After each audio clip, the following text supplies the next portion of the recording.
Record. There we go. And then back to Stephanie, putting her in charge. Yes, I do. Okay. I think we're there.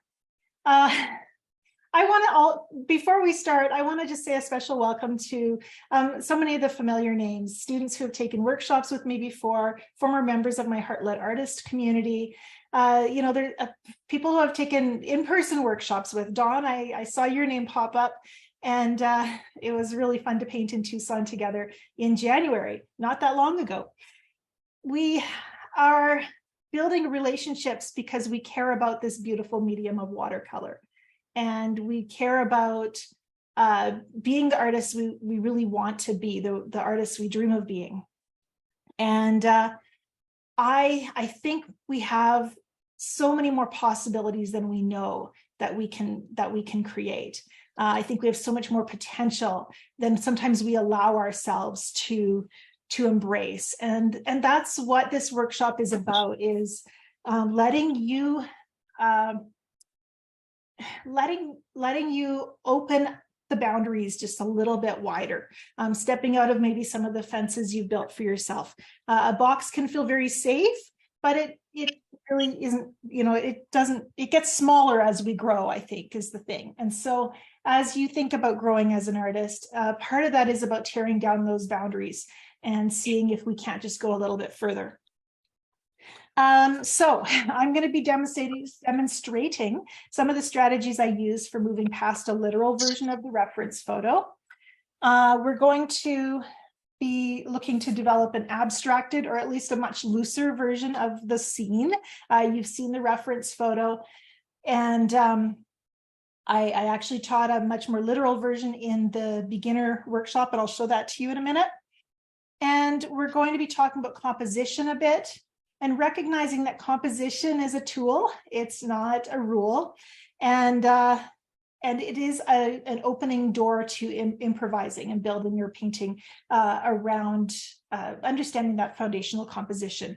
We're going to be talking about mark making, trying to express dynamic emotion, and we're going to be painting, looking at mark making and shape and color, as well as strategies for creating texture. It's a lot of content. We are going to move pretty fast, following as fast as my brain works, which is actually pretty speedy. But again, I am recording this workshop. If you feel like you're struggling to keep up, you're trying to paint along with me, please do plan to. Sorry, we've got someone who's not muted. Stephanie, if you click on the participants list,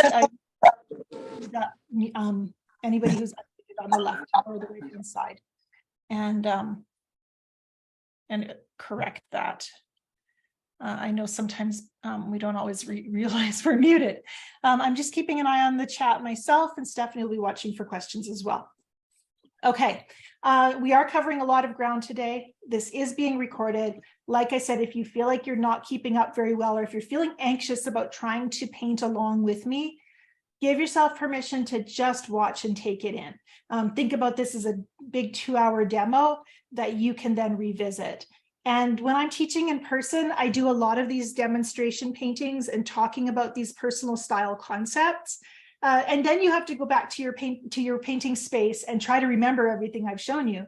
In this case, we have the advantage of having that recording so that you can kind of dance back and forth between watching and painting as you watch the recording. So that's really an advantage of being able to do these Zoom workshops. You do have access to this workshop indefinitely. I'm not taking it. I'm not going to give you a limited amount of time where you can access it. Sometimes they do that in these watercolor events, and I'm not really about that. I like the idea that you can learn from this today and tomorrow and next week, and maybe a year or two from now, revisit it and see how that passing of time expands your growth and your ability to interpret the subject. Okay. Additionally, I have added a download. I did that this morning that you can print off if you haven't already.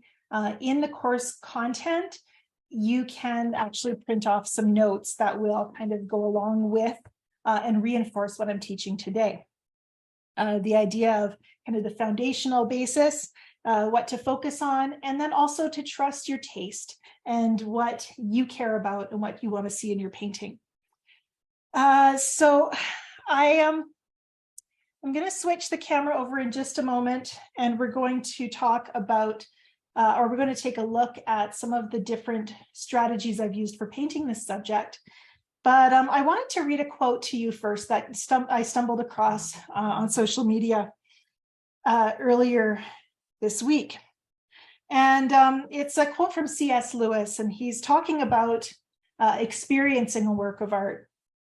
And he says, the first demand any work of any art makes upon us is surrender. Look, listen, receive. Get yourself out of the way.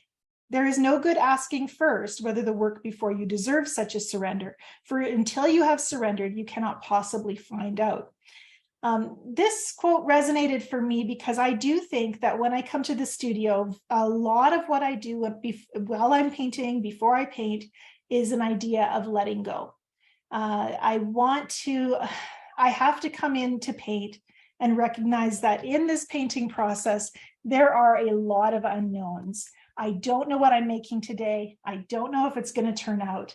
I don't know what I'm capable of or where my art is moving towards. I kind of have I know what I've done in the past, and I have an inkling of what I might hope to do today. But there's a lot of room for unknown there.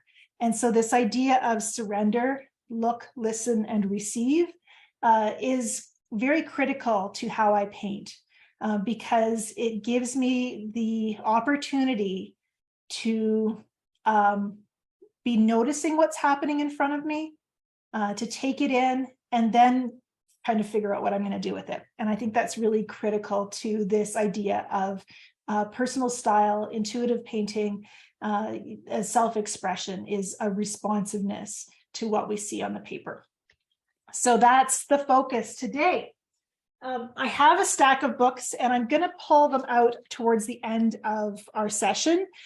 We also might go a little overtime so I can answer your questions. So if you really want to have the chance to dialogue a little bit, we're going to do that at the end of our workshop today. So, and I will be showing you these books as well. I've got 5 here that I want to talk about if you're looking for growing your personal style, and especially mark making. This has some resources for you.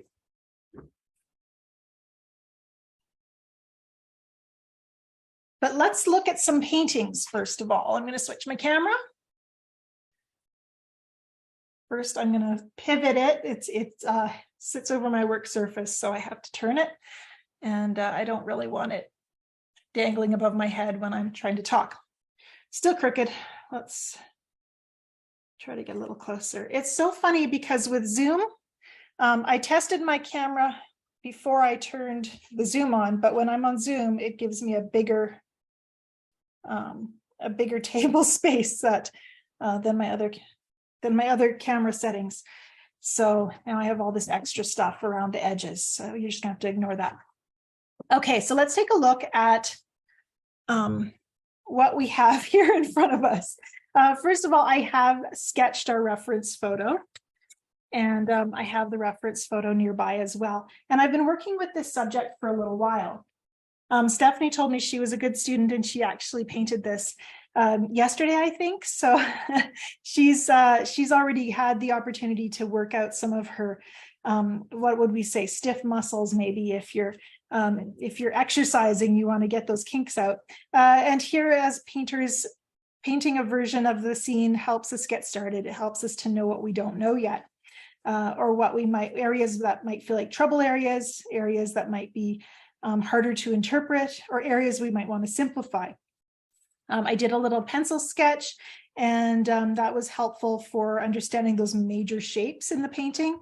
We almost see that our scene is divided into several parts. We have the tree, and you might almost think that the tree and the kind of shadow here, and then this rock, they're almost one thing.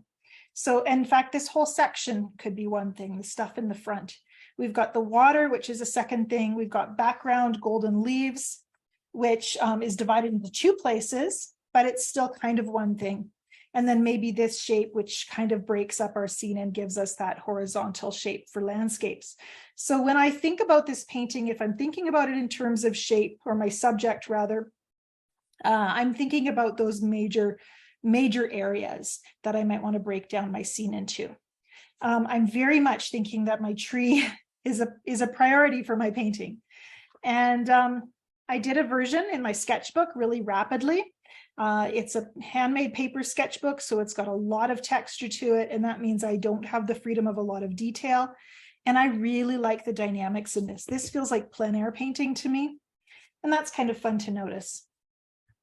And then, of course, my detailed version, which was just working through the painting and painting it in a more representational style. And this was one of the preparatory paintings that I did. I did a version on Tuesday with my beginner workshop class. This is a version that could probably use a little more detail. And then I have two versions where I really focused on self-expression. And one is this one. I think you've seen that in the course curriculum. That was one of the images I shared with there. Very much becomes about the tree. There's no stream bed here. There's no rock. There is the beautiful, vibrant autumnal background, but the tree becomes the focal point. There's a lot of looseness here, a lot of spatter, drips, and very expressive brushwork. And then, that I'm getting to in a minute. Jumping ahead. And then I did this version yesterday, and I thought this was kind of fun to share because you can see there's some very strong similarities here between, this feeling like maybe a bit of a more traditional approach, but this entire painting was built around some very interesting line. And so we might spend some time just digging into that today. I want to show you a number of ways of approaching this subject. And ways that you can then bring into your painting process.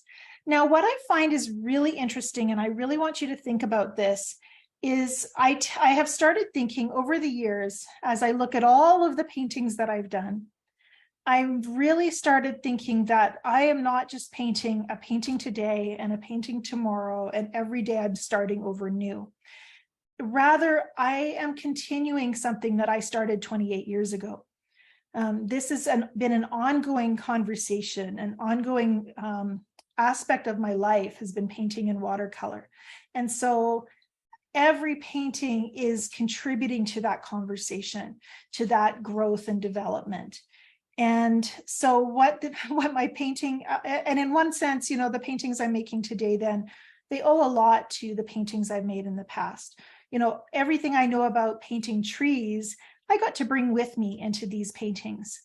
Everything I know about color, has come along with me and then just grown and expanded over the years. And so that's one sense in which, I do have a lot to be thankful for when I look back at my growth as an artist. But even more so, I feel like that also gives me the freedom. This idea of painting as a continuing conversation means that I also now have the this idea of not having to prove anything with one painting. One painting is it's just one piece of this ongoing lifetime body of work that I've been building. And some of the body of work gets to hang in shows and galleries. Some of the body of work gets to be sold, and some is learning and development, and they are all equally valuable. And that's been really, really wonderful for me to realize. It helps me to honor everything I do. And I think that's important, because when I compartmentalize and say, okay, this is a serious painting, I want to be really, really careful with this one. But this one, I'm just exercising and practicing. So I can, be less focused. I don't have to worry so much about whether it turns out. It's a constant shift of mindset, and I don't think it does me any good.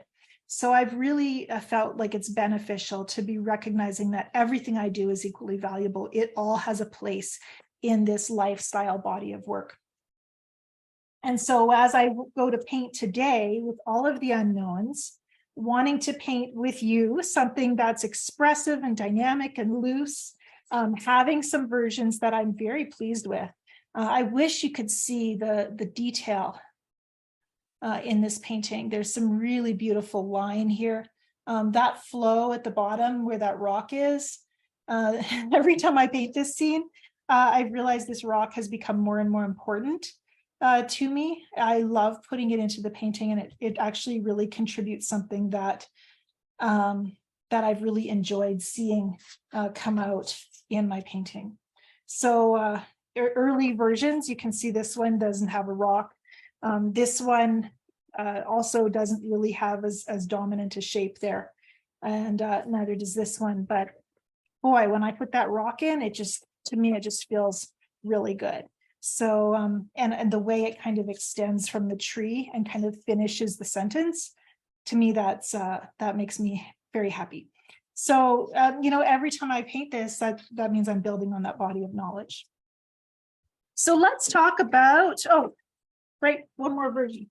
And I wanted to mention everything I've been mentioning, because this painting, which Zoom doesn't want to focus on, is also a part of the same story.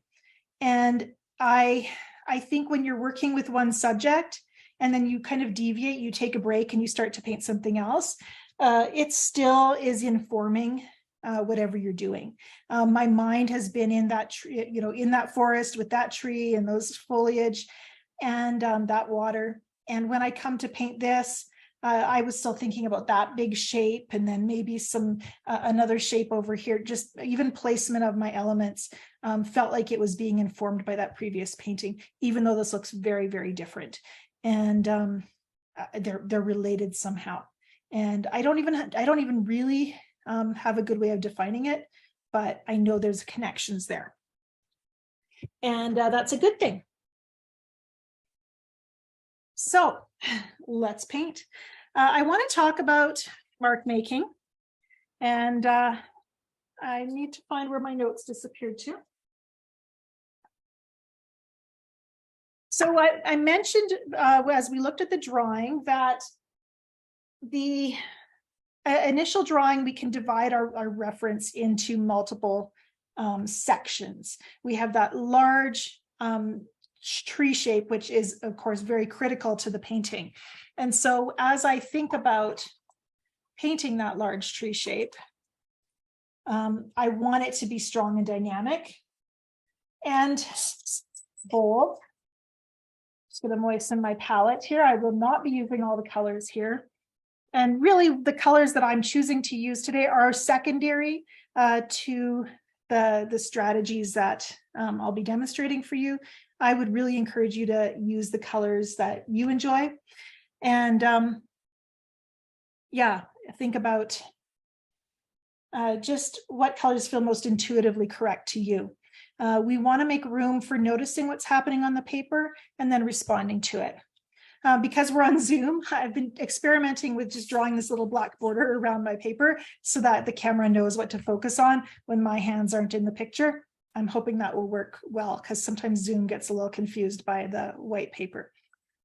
So I do feel like painting this subject, letting go of detail, simplifying and editing, it happens best when you've painted the subject before and you've already seen all the versions I've done.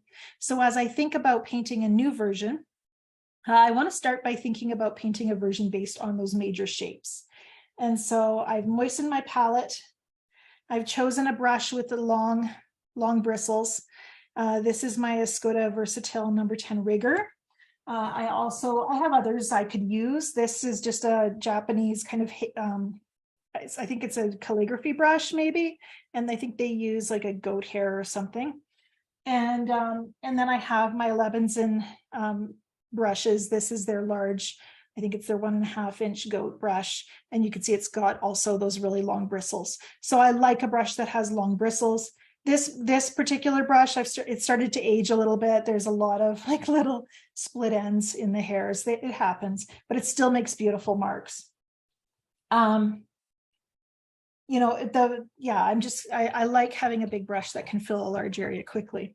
I also like having a wet brush at this early stage so that I can pick up a lot of juicy color.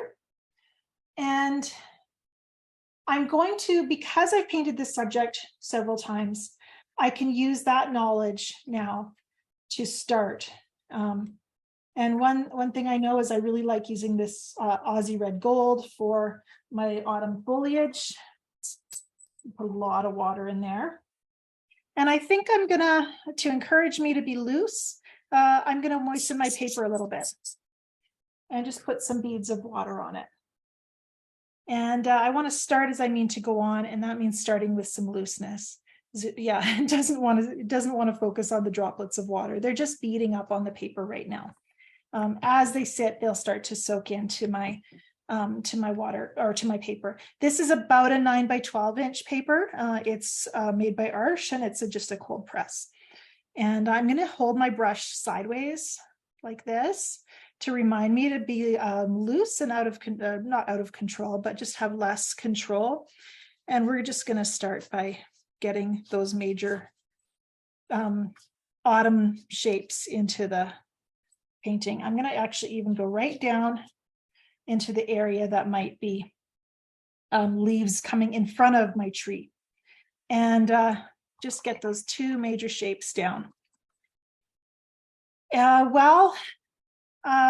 because I really want this to be loose, I don't want to, well, actually, you've seen it. You've seen the fact that I have three versions that are very, very similar. And so my first tendency is going to be to reinvent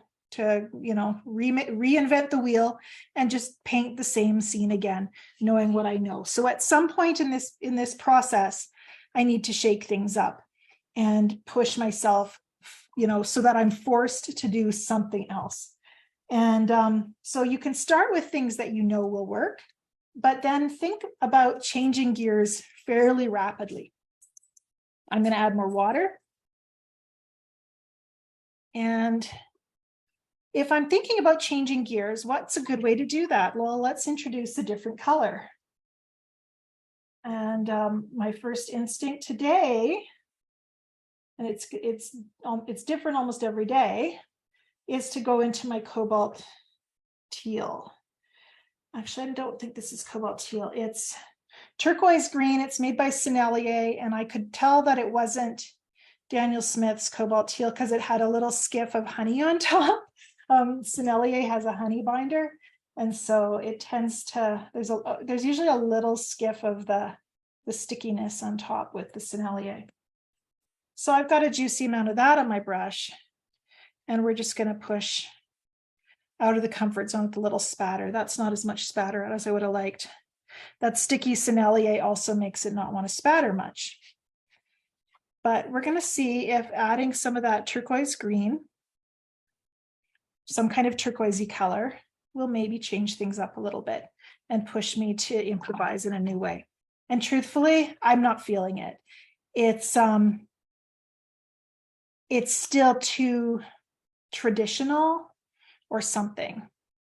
And I really want to paint intuitively here, which means I have to listen to myself. And so I'm tilting my board a little bit more up against my water containers. You can see immediately I'm getting some drops of water. And because this is a version where we're starting with those strong major shapes, I don't have to keep my paper dry at this point. I can add a lot of moisture. We can always, if it gets too moist, we'll just take a break and let it dry and work on a mark making version in between, because I really want to cover both of those today.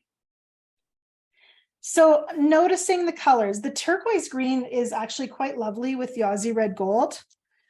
Let's try being bolder with it. So big brush, big smear. We'll see what that does. There's a shadow of water down here, which I'm going to put the turquoise there, which is, it's really too bright. The water that's in the reference photo is quite shadowed in that spot. But I think the turquoise could be an underpainting or a base layer for that. And because I know how I feel about that focal point rock, I'm going to place that as well. Notice as well that I've shifted brushes. And I do feel like I'm moving really fast for you. I've shifted brushes. So this brush is just a little bit bigger and a little chunkier in the marks that it makes. So that's going to be a suggestion that maybe there's a rock there. Let's add some water. Just going to remind me to keep that space open for a rock. Let's maybe put our tree in place as well. So major shapes, you can see those major shapes coming into play right now. And I haven't been very precise. The problem with tilting your board on your water containers is you have to keep moving it so the water, so you can get at your water. In fact, right now I'm going to fix that. Water containers there. Drinking water goes there. It's got a lid, so I shouldn't get paint in it. Okay, so I'm still using that gravity to really help my painting flow and get those colors moving downwards. I want to also go back into my tree color. The tree color is what is making my water so golden. So we're going to go there with a little bit of that orange. Water in the background. Our rock is there. It's got a lot of drippy color in it.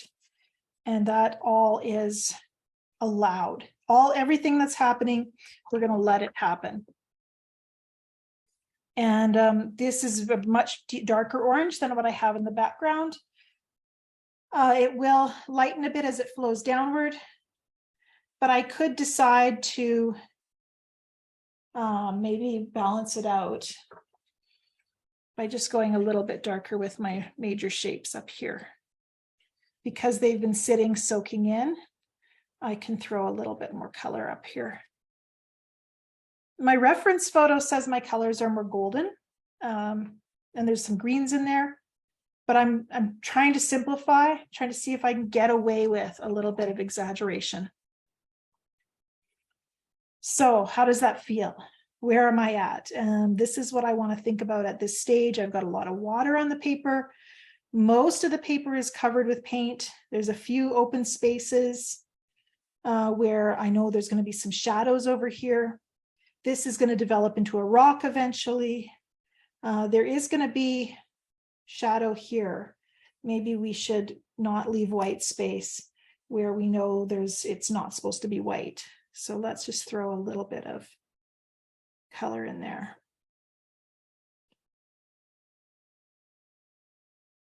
And I like this turquoise green so much. Let's throw a little bit on this side as well, just to be a little bit of a placeholder. And we'll soften that. I don't think I can paint on this anymore. If I want to be focused on building shapes, it might be a good idea to let this dry for a few minutes. And then we'll come back to it. Having this kind of shape study, this is exactly the same thing that I did in the beginner workshop, foundational shapes blurred together for that first layer. As I do it as a more intuitive painter, I've exaggerated some of my colors more. I've let maybe a few more shapes run together, and I've used bolder strokes. So the change here is in how I'm wielding technique with more confidence. And when you work with darker colors like this, bolder strokes, there is an element of commitment. You have to continue as you mean to go on. And so a timid first layer gives you a lot of opportunity to build your dark values, but these bolder colors do push me to continue to be bolder as I think about the next step, the next layer. So right now I'm just going to quickly swipe around my edges, take any beads of water off so that it will dry in a little more timely fashion. And then we're going to just take a little change of gears and talk about mark making. Does anyone have any questions while we're shifting gears here? You can pop them in the chat if you want, or we'll take a couple minutes if you want to even unmute yourself and ask a question.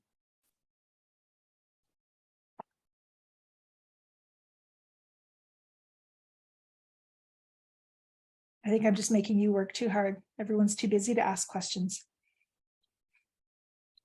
And teaching myself to see the major shapes is it's really helpful for that early stage of the painting.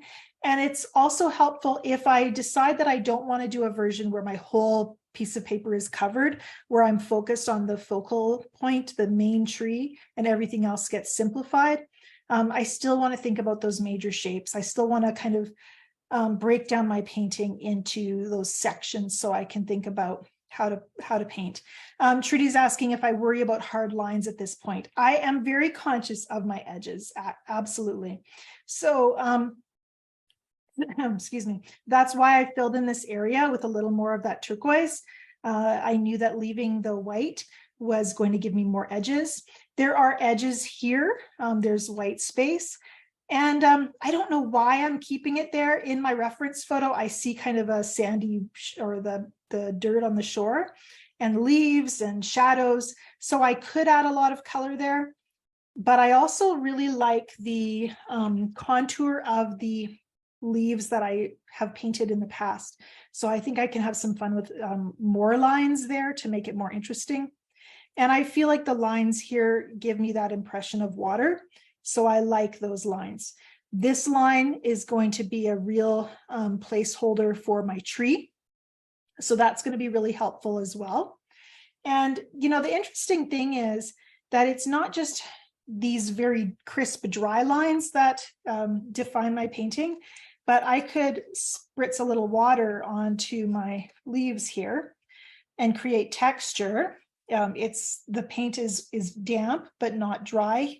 And so that little addition of a little splatter of water, you can see how that instantly gave some texture back there. And so those are all tiny little edges, a little bit more diffused than this very crisp line or these lines here. But you still have just kind of contours around those tiny little shapes that brings the eye to that part of the painting. So everything, there are a lot more edges than just the dry paper. And I am conscious about where I place those, absolutely. Okay, let's set this aside and let's talk about mark making for a moment. I got more paper. We're going to keep painting. First of all, this is a good moment to talk about this book, Spirit of the Brush. I absolutely love recommending this book because I think it's very freeing for an artist. Just the painting on the cover alone, to me, gets me excited about mark making. And Sung Suk Hong Seton is the artist's name. She's, I think she lives in California and New York, actually. But she has been classically trained with Chinese brush painting techniques, but her painting style itself, I feel, is very modern. With that foundational knowledge that she came from out of this Chinese tradition. I mean, this is just beautiful. And so she talks in here about her different strokes actually have names. This is the split brush stroke, flying white stroke, the hake brush stroke. But one thing that was really helpful to me in just glancing through the book is she was talking about how to work with bringing variety into your lines. And one of the things they teach in this tradition is the idea of varying your type of line. So let's see, let's go back to the Aussie Red Gold. Let's just kind of continue with some of those same colors. If I'm thinking about my tree and the foliage around it, I might put a line down to make it look artsy. I want to vary the width. It looks like an artist made it. If I'm painting one thin line, maybe I want it to be crossed by something a little thicker, and then change its width again. So we change up our width. And in fact, Sung Suk's book, she says, a thick line should always cross a thin line. A thin line should cross a thick line, rather than two thick lines that cross each other. And I think we can imagine that, if you've got this mark, it's not very interesting or exciting. But if you have, this mark and then this mark, something, that's a lot more dynamic. So we want to think about that idea as we think about mark making. Mark making also gets a lot of enabling from the spray bottle. I don't think I need lines here, so let's rinse some of that away. And I don't want to have my whole paper wet for this exercise, so we're going to just dry it a little bit, blot it a little. So as I think about maybe painting this subject, focusing on mark making, I want to recognize that my marks are more dynamic when maybe there's a crisp line and a diffused line as well. And Stephanie just put the link to the Spirit of the Brush in my Amazon store link. I have links to a lot of my favorite books on that site. So as I think about my tree, for example, I think the tree is a really good place to start with mark making, because I might want to start with a wide line side of the brush. And I'm using that Levinson handmade brush again, but I can do the same thing with my Escoda. A nice amount of maybe some lavender. And it's a lot of lavender, so I'd make a really nice broad mark. But I've used the side of my brush, I've dragged it and pressed it and wiggled it around a little bit so I get some textures. Then I'm coming back up with the point of the brush and getting a finer line. And suddenly I have, my tree has come to life. And I think it's much more interesting, actually, if I just diffuse some of this Aussie red gold here. It's been settling into the paper, so there's still some marks there. And as I think about mark making, I would love to be able to make paintings where one line almost says it all. And actually, as I'm painting this, I'm looking across my table, and maybe I'll grab that painting to show you.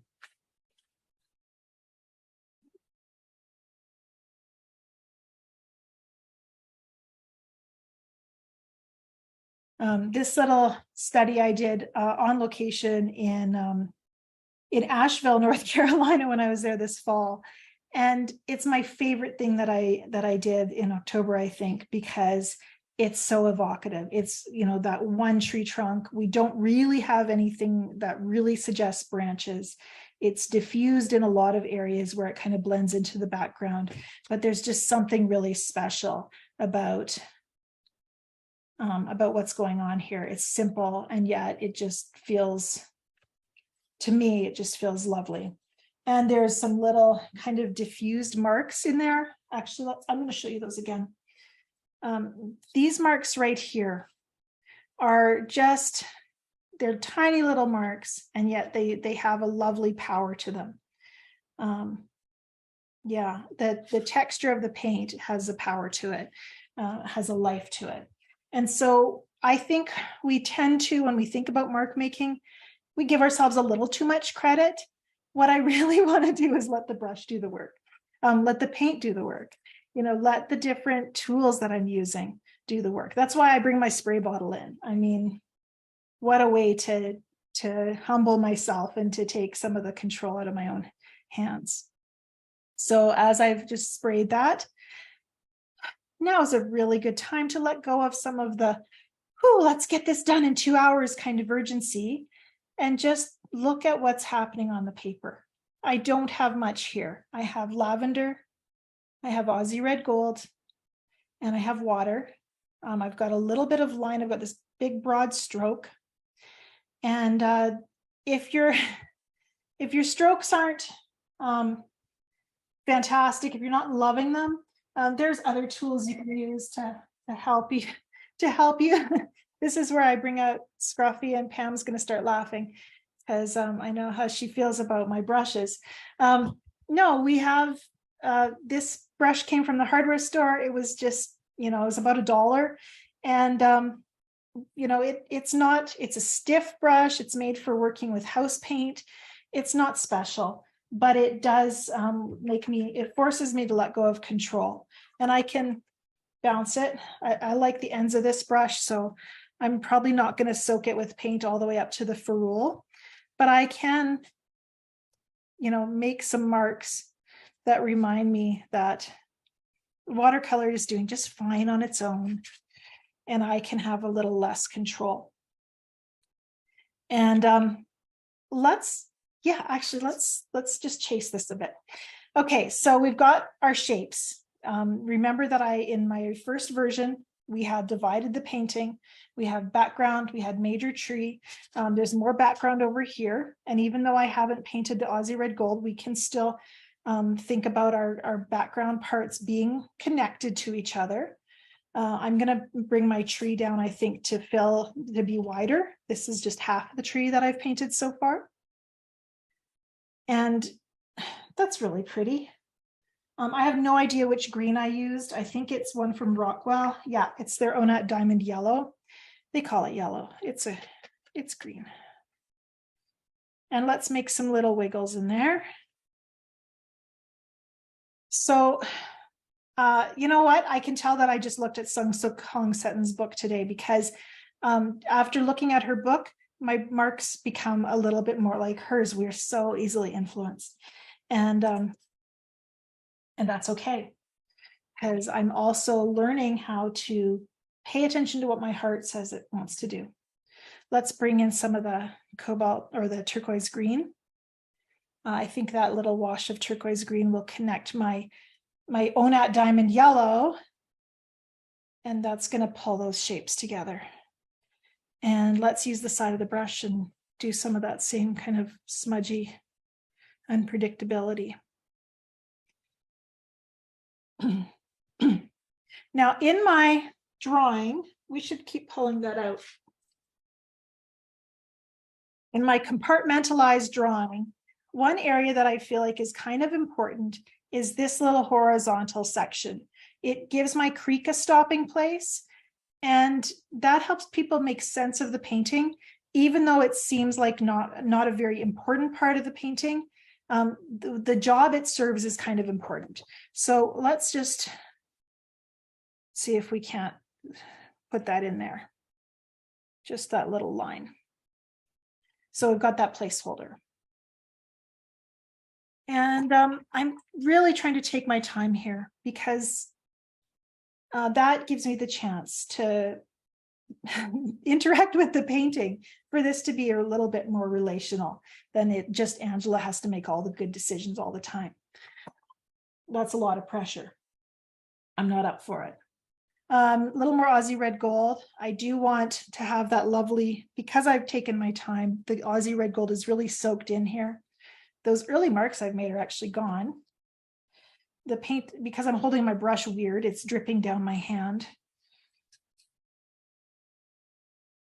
And again, the side of the brush, mashing it down a little bit. This is why I don't buy really expensive brushes most of the time, because I do kind of I try not to use too much pressure, but I do kind of scrub with them a little bit sometimes. So we'll let that play down there. Here in this section, there were some kind of leaves kind of coming over. Let's practice mark making to suggest those leaves. So right now I'm just kind of dabbing with this brush to see what kind of marks it makes. Varying your pressure, pressing and pulling, pressing and flicking.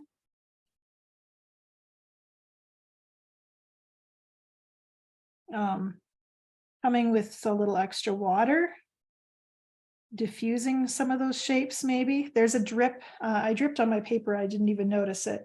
And that made a really fun little mark right there. But I kind of like that. And there's a big bead of water here, which I could panic about and try to push away. But I wonder if it wouldn't help make it look like this section. maybe we could pull this color down and make like a branch or a swoop of leafy color. So work with what you're being given. And that also means it's less about you and more about the painting. I kind of like this. Let's get a little closer so you can see it. There's a little bit of spatter in there. The one thing I don't like is I've got 3 lines that are a lot the same. They're parallel with each other. And I don't think that looks very good, even though it's not very big. So let's just blend those together a little bit. And maybe a little flick of that beautiful green that calls itself a yellow. There we go. And it's trickling down into there. That's pretty. And because I'm slowing down, that gives me the chance to see more. And I really believe that's critical here, to focus. I think, actually, let's talk about that for a second, because I've had the tendency when I have a reference photo and I keep setting it aside, and then there it is. Okay, so when I have a reference photo, I can often paint it as though I'm a machine, like a scanner or something, zip back and forth across the page and get all the details. Or maybe I've gridded it and broken it down into, I'm going to paint all the details in this area. I'm going to paint all the details here. And to a certain extent, you do want to focus intently on the parts of the painting that you want to depict. But I think that when we're focused intently on one thing, we have to recognize that our brains then filter everything else out. We have amazing brains that know that if we took in all the information all the time, if I was teaching to you today and also hearing every noise outside, I would, all of that stimuli would just overload my system.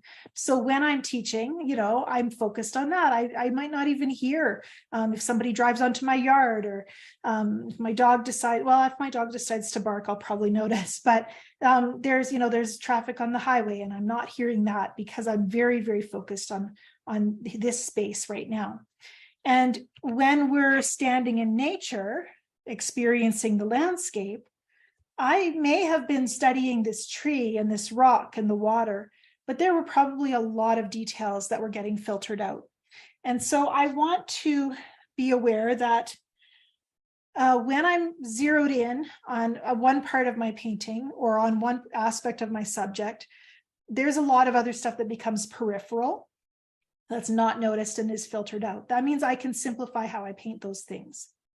But it also means that if I'm focused on one thing, I might be missing the bigger picture. And I have done this where I've been painting very carefully and realized I completely forgot about an element of my painting that was important to the scene, or didn't notice that something I was working to make this section work. And I just went too far, or I didn't notice how it interacted with the rest of the painting. So there's this balance, there's an inward outward dance that we have where we want to see and then respond. And then we want to stop and look again. And I try to notice the beautiful things that are happening on the paper and also pay attention to how they affect the painting as a whole. My focus can be a box if I'm painting every detail in my reference photo.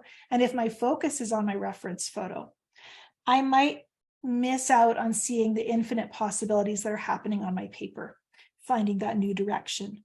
Having this idea of an expansive view, it means I can broaden my scope and I can have a stronger sense of presence. I don't have to worry about my reference photo so much because I really want to focus on what the painting is doing right now. And right now, what I'm seeing on this paper is beautiful. I really like it. And I think I do want to echo some of this lavender down in this section of the painting. Right now, we haven't done anything down in this lower third. And it is time if we want this painting to resolve and not just to be this vertical shape and these two sections on either side. I think we need to change up our movement through the scene a little bit, place our kind of rock-like shape. Again, thinking about mark making, carrying down that lavender maybe. Yeah, let's bring some lavender all the way down. We'll put our rock right here. And their shoreline's going to come this way. So I'm just going to hint at that. And that might be all I ever do there. I don't know. But, you know, right now we're just kind of figuring out where things go. That's a lot of lavender right there. I don't know that I want my rock to be quite that purple. Sometimes I think about lavender as a gray. It makes a really good gray. And if you add a little Aussie red gold to it, it really starts to get gray. And I'm just going to lighten that a tiny bit with my tissue. Because we are focused on mark making, I want to leave some lighter value colors so that I can maybe make some marks there in a minute. And I do want to think about bringing in that beautiful glow of the water. I have the feeling I'm going to want to simplify that. But before I go there, let's let the colors soak into the rock. And I think move back up toward this tree here.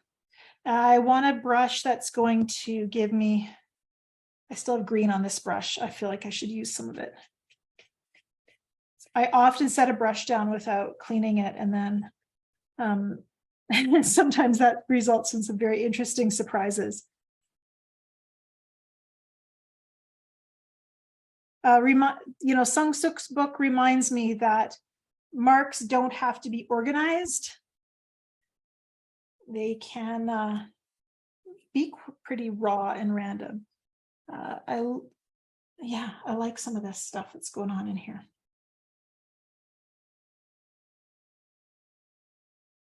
And I'm just wondering if I can connect some of those greenish shapes with maybe a little bit of my Aussie red gold. I'm not sure that's working. When in doubt, splash it out. Okay. I'm kind of moving back towards my tree. And on this side of the tree in my reference photo, which I'm really not looking at today, I've painted this scene enough times that I kind of have the major stuff locked in my head. And because we're trying to paint expressively, I shouldn't need a lot more detail than that. Letting go of the reference photo gives me the chance to notice this painting and to let it reveal itself to me.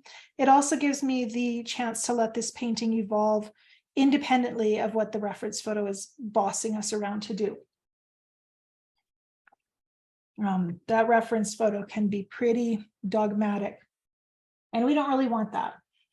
So I'm going to bring my lavender back and just try to get the contours of this tree with an interesting line. That's a very crisp line. We'll fix that in a minute. And there was a knot hole in the tree that I really liked. So let's try to maybe suggest that it might go there. Actually, I think I kind of want it a bit higher, maybe. Or stretched a bit. I don't know. It'll be something like that. And because I had quite a lot of pigment in my lavender, that's a very dark line. Now we're going to let it blend a bit. And with a wet brush, I'm just going to trace that line.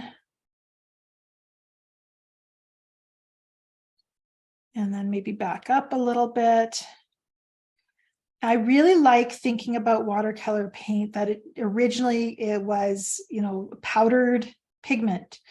And so I may be wetting it, but it's that pigment powder that is what gives us our color. And sometimes that pigment powder sits on top of the paper.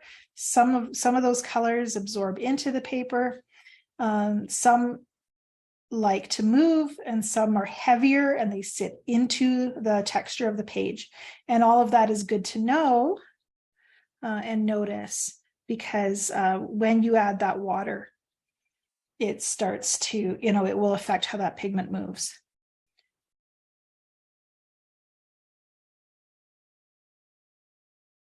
Notice how that actually really gave my tree some contour there. That actually worked really quite well.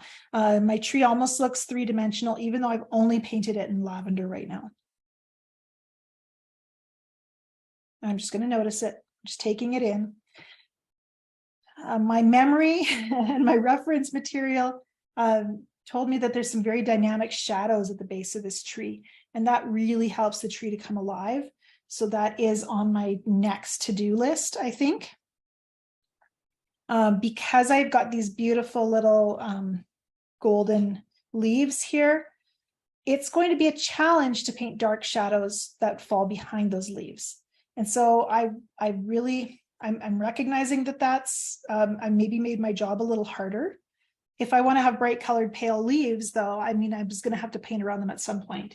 So I just want to recognize that maybe that area will have to be simplified. Okay, I was going to use the usual dark violet that I like, but I actually have been playing with a new color that I thought I'd maybe pull out instead. A new color can really freshen up the painting. And that's this amethyst made by Rockwell. Ordinarily, I'd be using Moonglow for this, but this amethyst is pretty nice. I think it's a little bit brighter. It's also a dark value color though. Look at that. Suddenly this mark that I just made is the darkest thing in the whole painting. And the power of one mark can change the direction of your entire painting. So it's really good to take your time and pay attention to what you just did. What did you just do? Don't panic, don't lift it off, but just notice that, wow, I've done something very impactful, and my entire painting might feel a little bit different with that single one brush stroke. And that's okay. When you place a dark color, first of all, I love putting a dark color down and then adding a little water and just letting it move. So it just got a little bit lighter because I added a little dab of water in that section. And a thirsty brush can sponge up a little bit of color, get a little bit of control if it seems like it wants to bleed too much. And of course, wet paper will let things blend so that they might go down quite dominant at first, and then things calm down as colors flow and bleed together. I'm going to just add a little bit of that violet here, amethyst, and suddenly now I have a shadow behind the tree because I'm painting around that part of the tree. I like this little bump here, but it looks goofy in my camera, so I'm just going to make it a little bit narrower, tweak it a little bit. And then we're going to put some shadows over here as well and start figuring out that little dance between my bright leaves and my dark amethyst. The one reason I chose this amethyst color is that it, when it flows, we start to get a blue and a purple showing, and that's really pretty. I'm thinking about mark making. This part of the painting is quite wet, so everything I touch is going to be soft and diffused there, fairly soft and diffused. That's actually not as diffused as I would like, so maybe I adjust it slightly. Panic softening.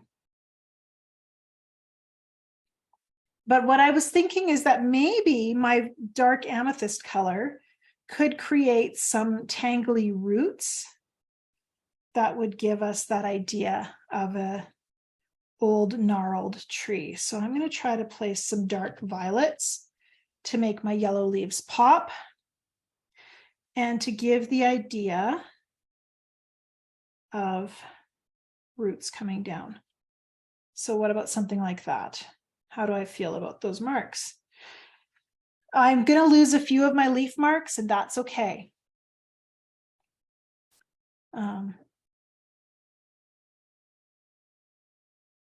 Some of them are going to get covered by my dark violet. Some of them are going to bleed together. And, but I want to leave a few. You can see how those little golden leaves kind of pop.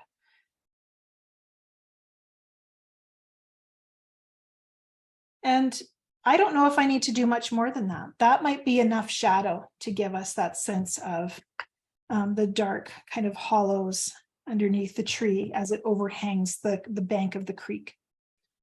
A good idea to kind of take a little time and come back to it and do more if necessary. I'm going to add a little bit of water here.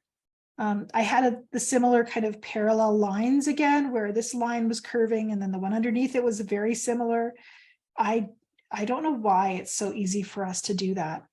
We think we're trying to create lines with variety, and then we end up with lines that look all the same. And that's one reason I like those unpredictable brushes, because they do the diverse lines for me. Okay, anyone have any questions as we're poking around with this idea of mark making?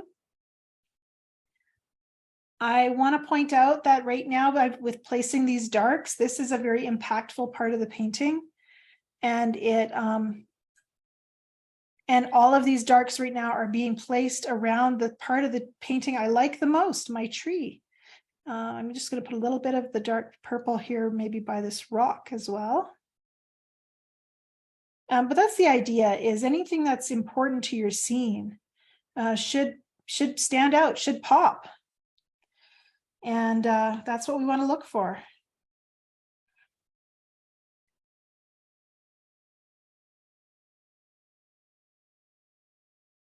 And I'm getting fiddly. I can feel myself doing things that actually aren't making a lot of difference. And I don't want to do that at this stage. That's kind of a detail mindset that should happen towards the end of the painting. But we can play with mark making a bit more elsewhere in the painting. We don't want to just have darks here, because of course then the rest of the painting might have an unfinished feel. So we do want to create some detail elsewhere. And I've got a little bit of amethyst. It's a bit diluted, so it's not the darkest shade of amethyst I can get, but maybe I'll try drawing a few lines to create texture on my tree. Maybe Scruffy here can help with that, because I'm not very happy with that first line. So let's just see.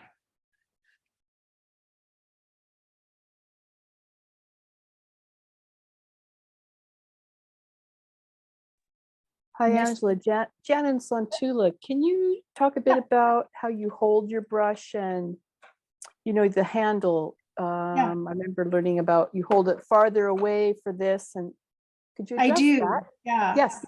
Yeah, great question. Thank you. I do. I try to pay attention to how I'm holding my brush, because one thing I really noticed is that when my hand is clamped down here, that's a control thing. I have a lot of control when I'm clamped down at the base of my ferrule here. And I don't want that, because then the marks that I'm going to be making are very structured, maybe. So like I mentioned earlier, there's times when I'm using the side of my brush and I'm actually holding my brush sideways and dragging. It was really good to push me away from that idea of too much control. And then I do like to hold my hand higher on the brush. So I'm generally in the middle or back a little bit more than that yet. And that the marks that you make with that are less controlled, but they're more beautiful for that. It's really amazing how, plus you get a better flick if you're spattering, but it is really amazing how just changing how you grip your brush. First of all, it will help you to notice when you start to tense up, your anxiety might come out in how you hold your brush. These brushes from Levinson, when I got those at first, because he has this different ferrule, you can see it's wide, whereas this brush tapers. So at first, when I started painting with these brushes, I found I was often accidentally pressing this part of the brush onto the paper or dragging it, scraping it across the page. And so I changed my way of using the brush, even my angle that I was holding it, based on the brush I was using as well. As we're talking about this, I feel like maybe a little bit of the turquoise green might be nice. So let's just see if that could be a nice way of making a line. I'm actually, the other thing I'm doing right now is as I draw these lines here, I'm moving my elbow. It's not just my wrist, although the wrist can create a nice movement for maybe wiggling your brush. But I might, if I want to really pull this nice curve, I can feel my whole arm, my whole elbow coming out from my side. And oh, I like that turquoise. Let me just show you a little bit closer. Adding that pop of color made my tree just a little bit more exciting. And that just made me think, oh, I should add some opera pink. I'm not going to add opera pink, not today. We'll try that on a different painting, but I feel like this turquoise green and opera pink at the same time might be a little bit much. I do also, I do like a brush often that will also make some kind of comb-like marks. And let me see if I can get that to happen here. I have two of these Levinson brushes. I have a newer one and an older one, just comparing how they wear after a year or two. And I like them both. I actually don't really think about which one I'm grabbing, but this one sometimes I think makes a better, some comb-like marks. Let me see if I can get that to happen here. Really nice fine lines. And then, yeah, it just starts to kind of, sometimes the brush hairs just start to split apart. And then you start to get like a duplicate line. I'm not sure if you can see that because it's really delicate, but right in there, there's a little bit of a duplicate line. And I love that. It makes me happy. So so I look for that. I look for ways to bring that into my painting.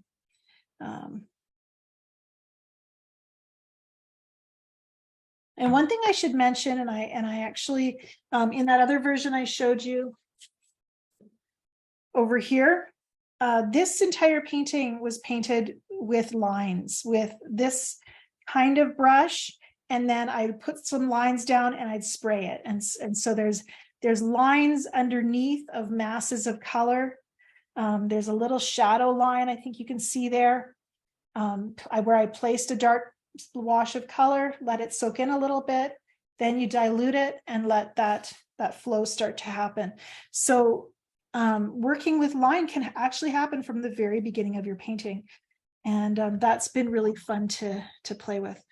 I'm almost thinking the fun I'm having with these turquoise lines here, what if we use some of our Aussie red gold? Because we have these beautiful leaves. And as that purple, the amethyst went down, some of these lovely Aussie red gold leaves just look a little bit weak and wimpy and soft. And oops, that's a big spatter. I wondered about making some line to kind of make this section more interesting and bring a bit of a richer color to that first shape of those leaves. And a little bit more spatter. Why the heck not? Okay, so this particular spatter I don't like. We're going to fix that. If I hit my brush too hard when I'm spattering, you'll see that necklace of spatter that comes out. And most of the time that's not super pleasing. Maybe you like it and go ahead and enjoy that and embrace it and chase it. But I'm not a fan of anything that says, oh, Angela hit her brush really hard over there. So I just moisten that and dilute it a little bit. We do want to think about that water. And I think now is a good time since we've pulled out the Aussie red gold again. And this rock has started to dry. It's drier around the edge. And let's just make some beautiful reflections in the water. I'm going to come horizontally from the base of the rock. One thing I know from my previous versions is that there's a dark shadow at the bottom of the rock that really helps it to kind of stand out. And I generally feel like with water, you want to follow the directions of the ripples with your brush movements. Really good mark making practice there. And line making practice. And I'm going to come right up from here. I'm going to leave some white gaps to be hint at reflections on the water. And then just a little back and forth. And then right up close to the rock, I think I'm going to soften with the damp brush and just get things a little bit diffused there. We'll see how that looks as it settles in a minute. A little less white over there, maybe. Okay. Glancing at how we're doing for time, I think we're good. And there's a dark shadow here. We know that I know that I like that. I know it's worked well. But I also, I'm not sure about the colors I've been working with. Let's try it with the amethyst. And there's the rock. There's maybe the base of the rock. And there's the shoreline. We really see that amethyst flowing here. And I think I feel like the water looks a little bit green to me. I think I can make that green by bringing in the green I used up here and just layering that over the wet violet, just dropping a little bit of it in. Let them kind of mix organically on the paper. And then if the green is too dominant or not dark enough, we'll do another layer of violet after it's dry.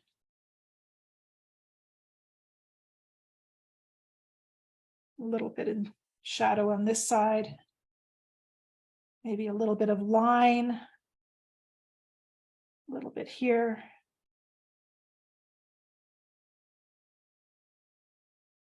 So how does that look? Now this looks really white over here, and I'm second guessing my desire to keep it white, but that's actually fixable. I think it's fixable, and we'll talk about that in a minute.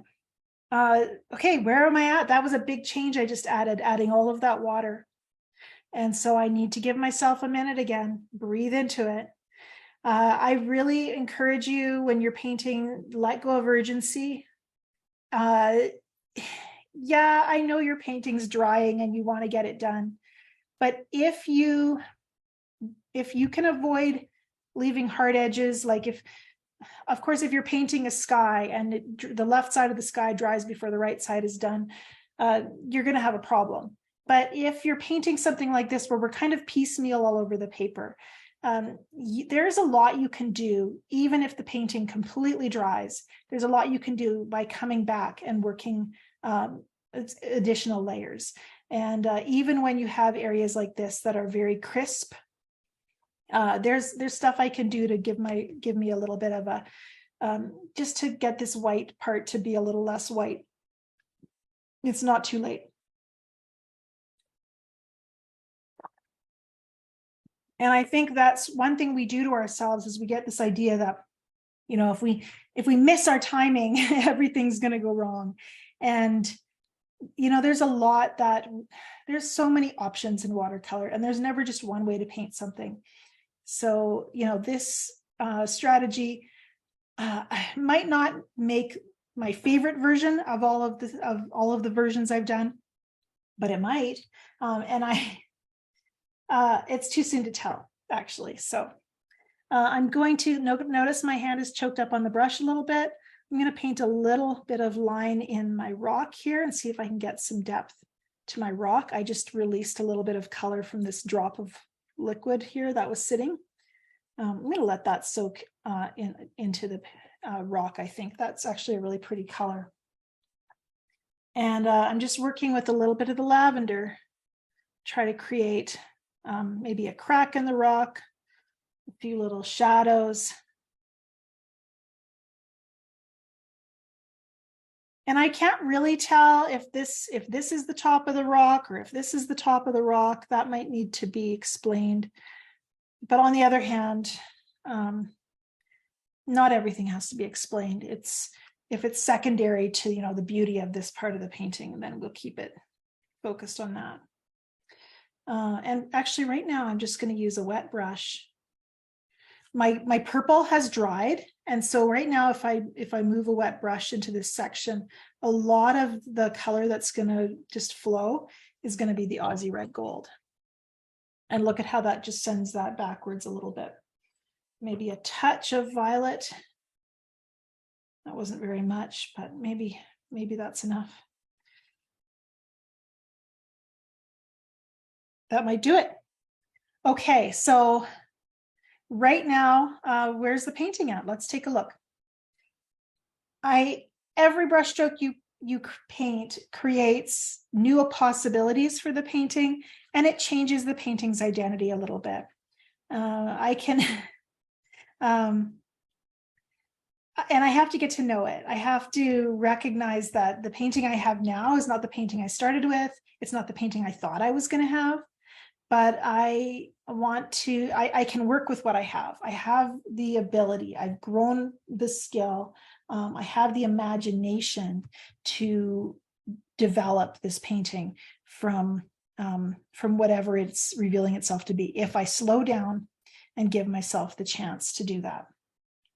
We've got to give ourselves more credit so that we can be willing to adapt and feel like we have the ability. And this is why I think painting loosely is so good for us, because when you start to put the reference photo away and get to know the painting in the place it's in, then it's really special to be able to look at your painting and go, I can make something great out of this. I can make this look pretty, even though it's taking a new direction that I didn't plan. This area feels so crisp right now. I'm trying to figure out if I can create some crispness somewhere else so that it's a little bit more balanced. That is very, very dominant. And so I've just made some marks over here. We're dancing around with, and this is a compositional thing. Let's talk about composition for a minute. First of all, I want to encourage you to trust yourself. You have good taste. I know a lot of artists who don't really like their personal style. I'm just going to flatten it, or hold this flat so you can see what it actually looks like at the correct angle. I know a lot of artists who don't like their personal style, but I have never heard anybody really complain that they don't like their taste. We know what we like. We know what fashion we like. We know what colors we like. We know how we want to decorate our house. We know the art we want to look at. We know what looks beautiful to us. We know what we want to surround ourselves with to view. And it's that good taste that you have that is individual to you. I turned into I grew up to be a person who likes fashion. I like nail polish. I like the hot rods that my husband brings home, and we develop these tastes that certain things look good and certain things don't look good, and our taste is changing all the time. If you've ever seen a fashion trend come along and think I could never wear that, and then just wait 2 years and you're just like everybody else. Our tastes do change. I remember the trending colors for painting your house, or the way we identify certain colors as belonging to certain eras is an indication of the way tastes change. And so we want to lean into this idea of trusting that we do know what we like, but also trust and know that your taste is changeable. So you can use your knowledge of your individual taste to make decisions and trust those decisions, but you can also recognize that your palette of what you like and what your tastes approve of is also going to be changing all the time. And so you can give yourself that opportunity to get used to new tastes and experiences. I have really noticed this when I make a mark that feels ugly or unstudied to me. Sometimes it's just that I don't recognize that mark making style as being something useful for me yet.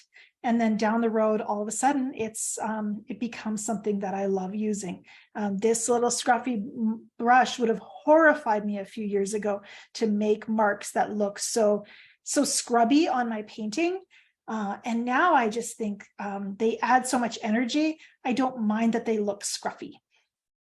And so that idea of things feeling awkward and raw, they can be strong new tastes that we need to get used to. That new trend that we just have to wait a little while, and then we'll be able to see its purpose. And I also believe that when it comes to our taste, what feels right might not be something that you can explain easily. And I don't think we need to justify our tastes or our choices for our art.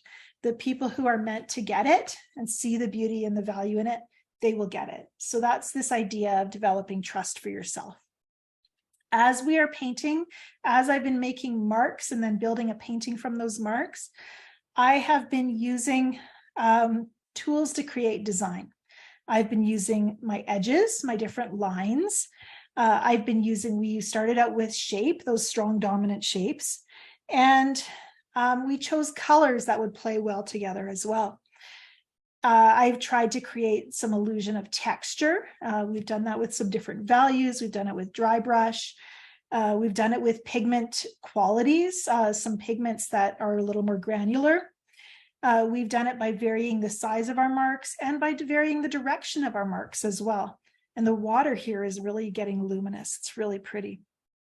And all of those tools are also working with principles of design. And I find it so confusing when we start talking about principles of art and principles of design. And I don't even really, and everybody does, because anytime you Google, try to do a search for articles about design and composition, some of the terms are interchangeable. So as I use my line, my edges, my shape, my color, my texture, my size, and my direction, and all of this is in your printable notes, I'm using them to create a pleasing composition. So the tools I'm using, all of those little techniques are giving me the ability to create contrast. Now we can really see how the darks pop in this painting, to create harmony, parts that belong together. The little colors that echo off of each other are harmonious. The way colors blend in the painting can be very harmonious. We're trying to create something that feels balanced, where our eye moves around the page instead of just getting stuck in one area. We want to have maybe some patterns, some marks that are repeated.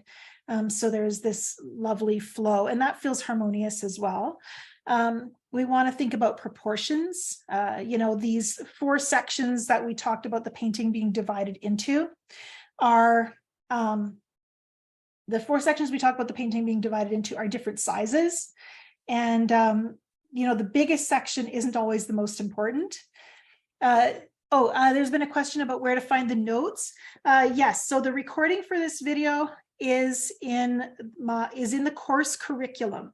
And if you visit learn.angelafehr.com, I would encourage you to bookmark that or write it down. You can also use your order confirmation email that you received when you enrolled in this course. It will take you directly to the course page, and down at the bottom of the course curriculum is a download I think it's just called downloads. And you can see the notes that I'm referring to right now.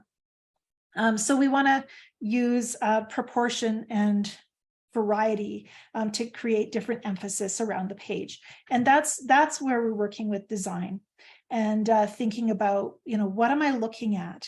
How do I feel about it? What part of the painting is distracting to me? And as I'm talking and looking at my painting through the camera screen, I'm noticing I'm still not delighted with this section right here. I still feel like it needs to hide a little bit. So I'm going to just tweak that a tiny bit, I think, right now. Really loving the glow here in the water, though. I don't know what it is, but there's something really pretty about that. I think debating what to do here, combining the Aussie red gold and the amethyst in a transparent wash should tone this area back a little bit and maybe give me,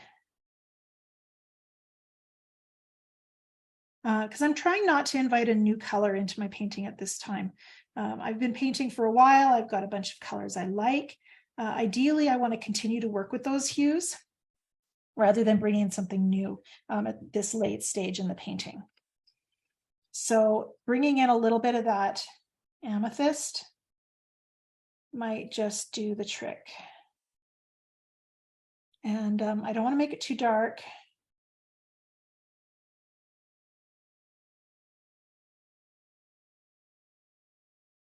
And I'm trying keeping my edges crisp and kind of carving around it. Is that working? And then do I bring in a little bit more Aussie red gold and let it bleed into the amethyst, just so everything fits together. We'll try it.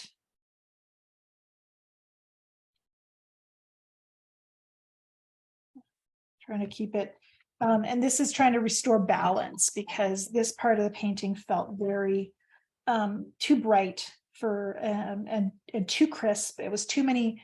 It was bright and crisp both, and so it was really taking a lot of attention. And I'm just going to lighten just a tiny bit. That might help a little bit.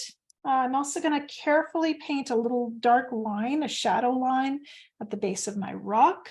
This is where it's okay to kind of tighten up on the brush a little bit.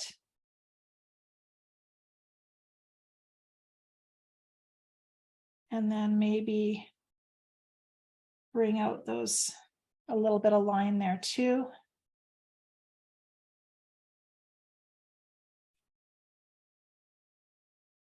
And then we'll just soften from this corner.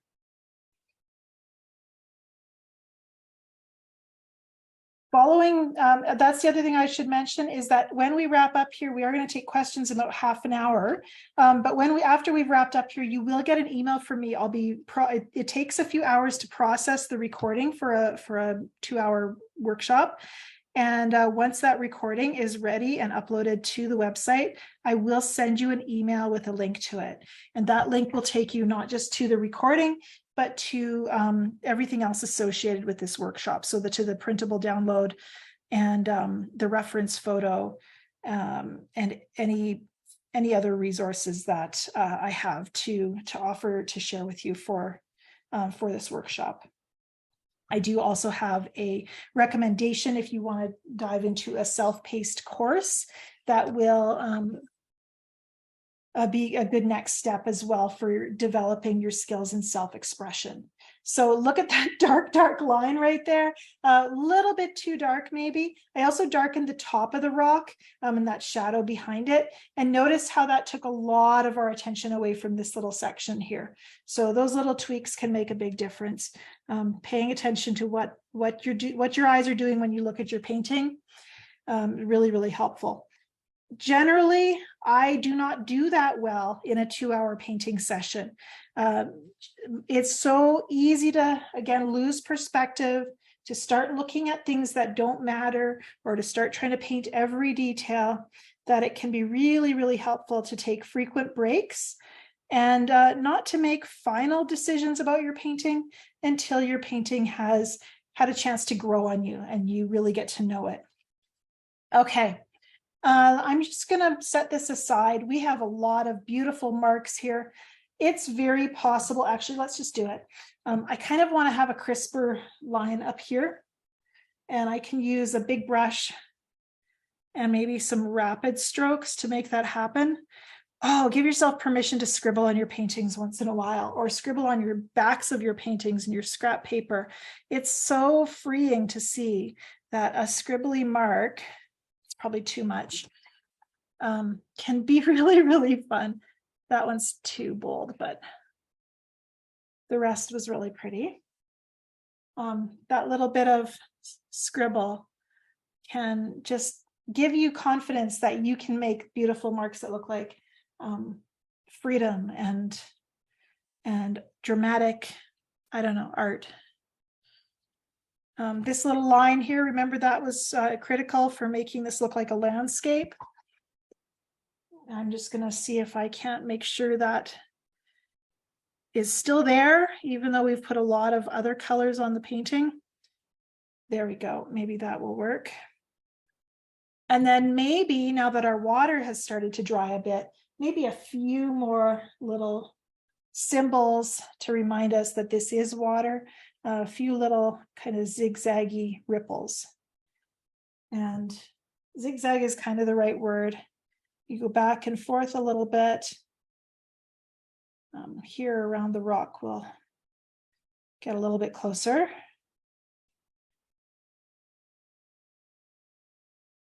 And then maybe a little zigzagger here. It's interesting because when you zigzag, it seems like the lines vary in width. You'll get wide and then narrow. And that's pleasing to the eye. That's very much a spirit of the brush kind of textural effect. Wow, this is coming together. There's some different things that are happening that are kind of working. And that reminder that I do tend to lose perspective after working on a painting for a while is a good reminder that I should stop. And there's always that. Just one more brush stroke. Okay, I'm going to pause there.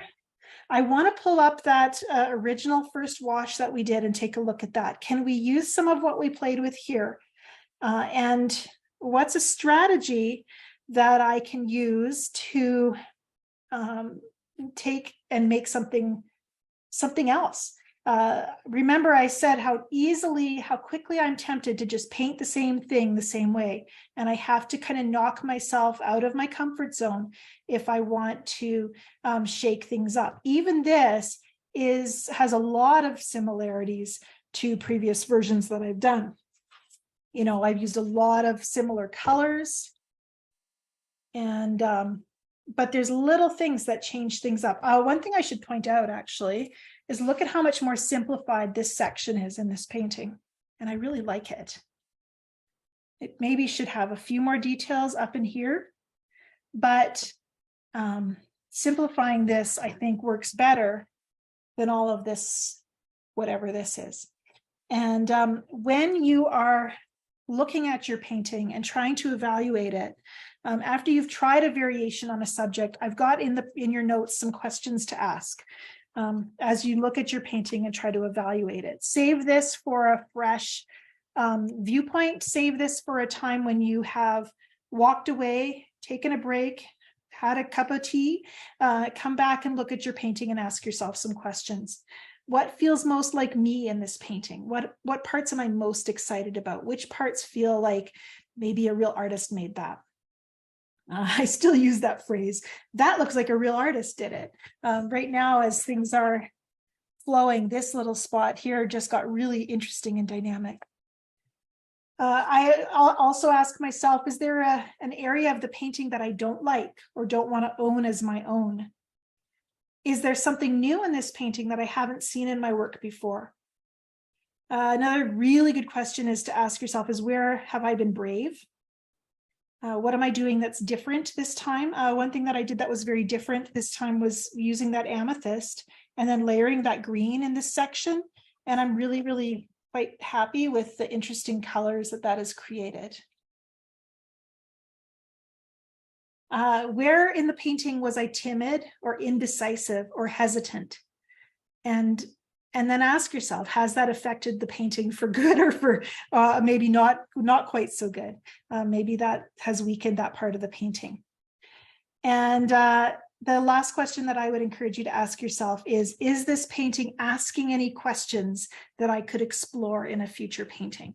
Are there things that I think that I would like to do differently or that I'm curious about and would like to expand upon? So that gives you a jumping off point for the next version. So as we've been painting, that first layer has been drying. And this is where you can, this is your free pass right here, because we've been working on a version for good or for ill, and you have feelings about it. And you get to let those feelings out or let go of those feelings, as the case may be, on this version. So you get a fresh start or it's not really a start, it's a halfway finished. But either way, it gives you a place to jump into next. And I like the idea of multiple versions because it lets me chase new ideas. And it gives me the chance to make one version not quite as important. And that's really, really helpful to me. If one version is all I'm going to do, that version becomes very critical. It's very important to me that version turns out. So let's play with Sung Suk's lines. Actually, Angela's lines, because I'm using all my favorite brushes. And I love painting lines. So I'm just going to, now that we started with shapes, I can now move into this idea of developing something with some line.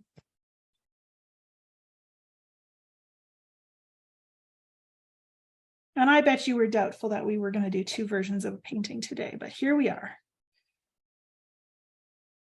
So I made one line and then I used water to moisten it. And this is my Cheap Joe's Scroggy's Loose Goose Dagger Striper is the name of the long name of this little brush. And the one I like is the number 1. It's the smallest one. And I love the lines it makes. For some reason, I just don't get the same feeling from the larger sized brushes, even though sometimes the paintings I'm painting it with are quite large. And I still just tend to gravitate toward this little dagger striper. So we're using line right now to draw. I'm thinking of myself as maybe a little bit of a cartoonist because I'm just going to draw lines to define my tree. That one's on wet paper, so it bled right away. And this is a very wet mark, so it's making little watery channels. But that's really, really pretty. And then maybe some lavender. A few lines with the lavender. And my line can be broken if I'm dragging my brush to create a line here. I don't have to, if the line skips, I'm not going to stop and try to connect the dots. I'm just going to keep drawing that line down. And a little water to soften. And sometimes I have barely any paint on the brush at all and I'm drawing invisible lines, and that's okay too, because then it's a wet mark that color will follow later. And then my rock was kind of here, so we're going to keep this part of the paper dry and let that lavender bleed. And we know that it didn't work out very well to have a white space on the other painting, so I'm going to just diffuse the color here with some water. And suddenly our tree has a really cool 3D feel, even though there's really not much going on here. I'm still using the amethyst as my darkest value color for this painting, and it is made by Rockwell. I just pulled it out the other day, and one thing I notice is with some of these separating colors in my palette wells, the edge of the palette cup should really show me what the color might do. So there's a little pinky stain and then a blue color that kind of is sitting on top with the granulation. So it separates into a blue and a red. And I really like that. And let's go into that cobalt teal. We know that we really liked, I really liked adding the cobalt teal into my tree in the other version. So I'm going to do that for this version. Things you learn from painting the same subject multiple times.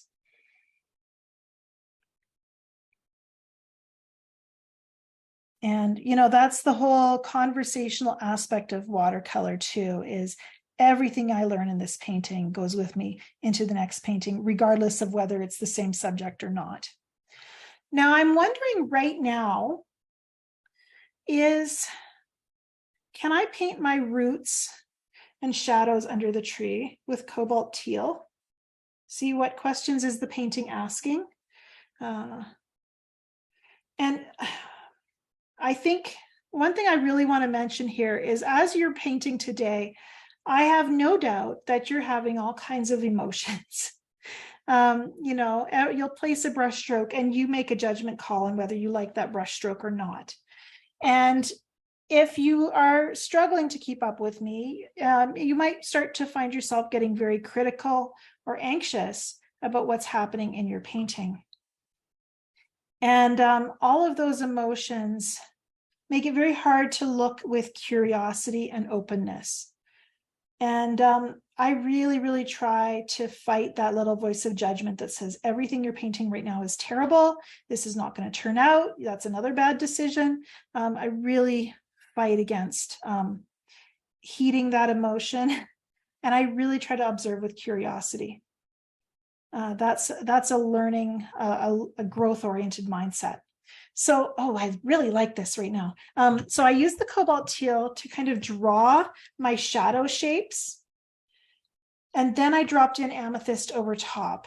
And this is a very crisp line right here. But for some reason, I don't dislike it, so I'm going to let it stay. I think maybe you soften it a tiny hair.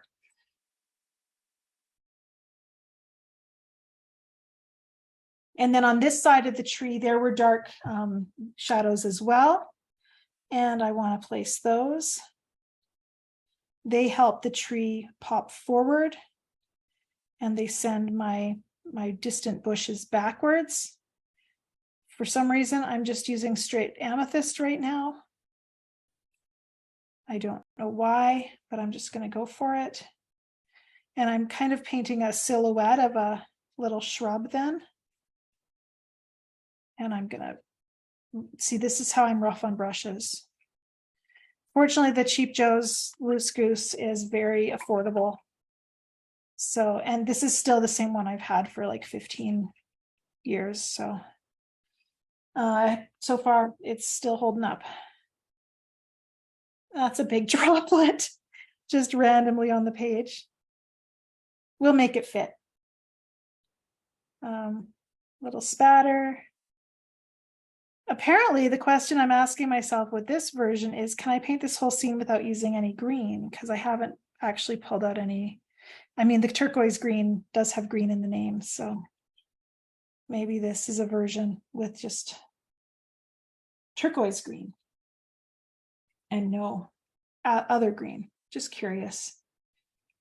And masses, we started this as a shape study, so I'm going to think about a big shape over here behind the tree that feels like more trees, a mass of trees.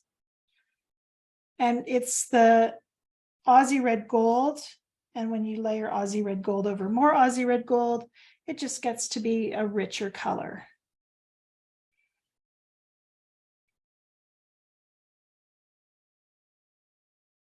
That's kind of pretty. It looks like flames, actually.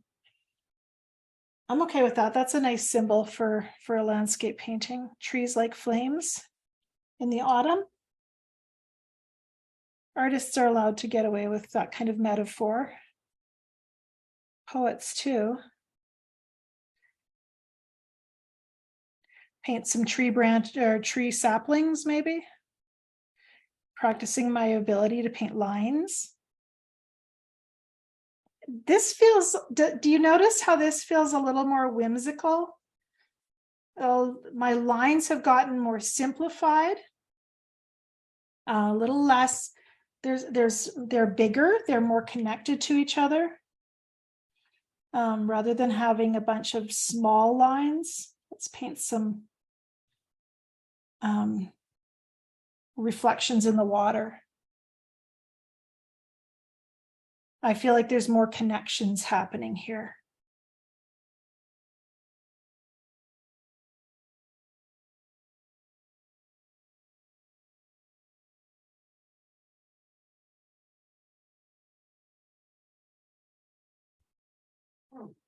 And just glancing at my reference or my painting through the camera lens again. When you're analyzing your painting, it really helps to look at it at a remove. Take a photo of it, set it on against the wall, on a bookshelf or something across the room, and look at it from a distance. Really helpful. You can hold it up to a mirror. Sometimes if your proportions are wrong, holding it to a mirror, somehow it helps you to see a problem that you could adjust. A little bit of pure amethyst or pure Aussie red gold down here, I think, just to make those colors echo some of that beautiful shape up here.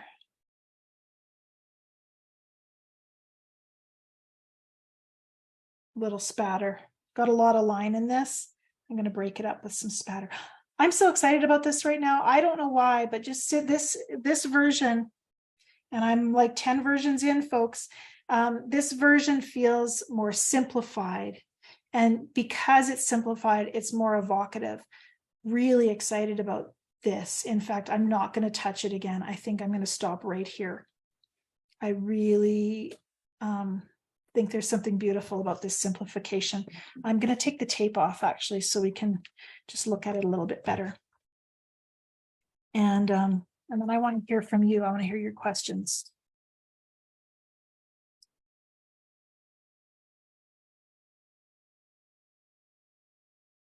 Something I did on Tuesday was asked if anyone wanted to show what they were working on.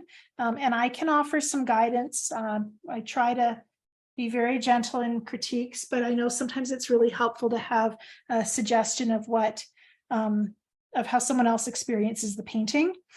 The only thing about that is if you want to show your painting, what we will need to do is make sure you don't have like one of those blurred backgrounds or special backgrounds on your camera, because when you hold your painting up, Zoom thinks that part should be invisible as well. So it's not just hiding your background, but it hides your painting as well. Let's take a look at the two paintings that I've worked on today and just talk about them. And that means I should probably take the tape off this one too. Otherwise, it's an unfair comparison.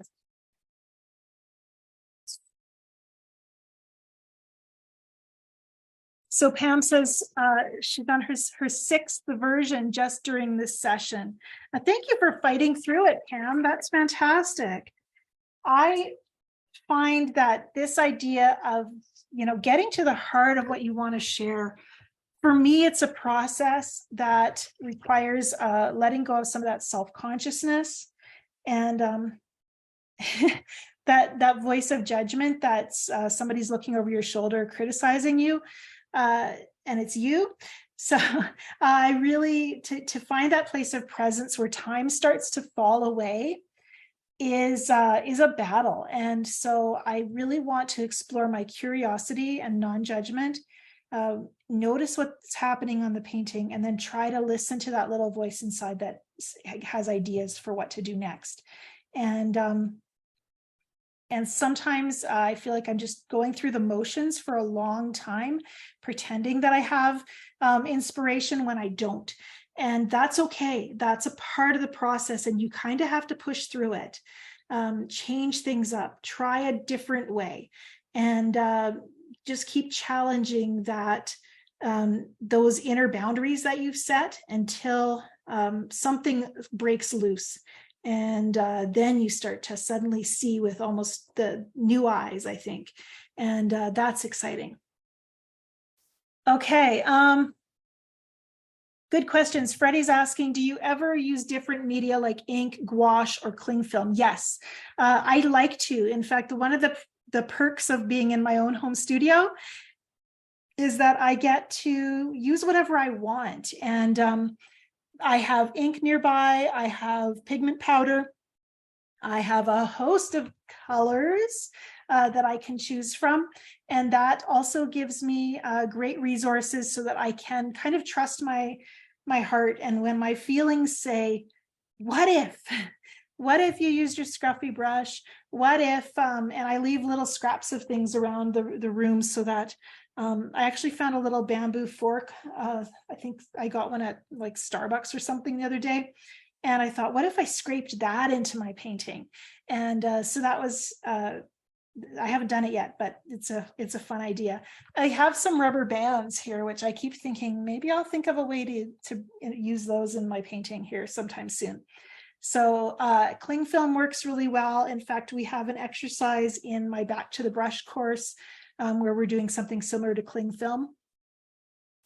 And yeah, Christy's commenting, you are the one who helped me understand it's a good thing to repaint the same scene in a new version. I don't know why that didn't feel okay before. I think one reason it's often hard is that we put so much of ourselves into that one version. We fight so hard to make it work out. And it's a lot of control. It's a lot of worry and emotional energy. And I really think that painting multiple versions frees us from that high cost of painting one thing and then it has to turn out. But it's when a single painting takes so much emotional energy, it really is hard to imagine doing it multiple times. But I find that the more I do it, the more free I am to abstract. And that's why I even showed you this goofy version here, because I feel like this somehow is a version of this scene. I don't know why, but because I'm thinking in terms of this subject, and I have been for the last couple of weeks, everything that I paint is informed by the fact that this is what I'm thinking about these days. Yeah, Pam, you were definitely ready. She says I had about 4 pieces of paper at hand ready to go, so I could let it dry and go back and try again. That's one reason. That's one way that makes these multiple versions go really easily, is having the ability to do that first layer, set it aside, do something else. And it's interesting too how this was the first version that we did today, but it was also the last version. And so some of my mistakes I made on this painting so that I could have a little more freedom with this one. And some of the things, the choices I made here, the softness over here, was very much informed by the things I wanted to try a new way from this version. So yeah, I think I really like that idea of painting. I like to call it a knee-jerk version of the first version. So it's that kickback against whatever it was that wasn't working here, and maybe also embracing the things that were working and trying them again over here. The other thing I would encourage you to do, I'm very satisfied with both of these versions. I still might fiddle around with this section that I'm not crazy about, and maybe see if I can get some of these marks happening over here. Let's try that right now, actually. I was thinking to do it with the Aussie Red Gold, but maybe the turquoise will actually make everything work and make it all make sense if I'm really lucky. Probably not, but it's worth a try. Maybe a little bit of the loose goose to pull some thready. Oops, that's 2. There we go, fine lines.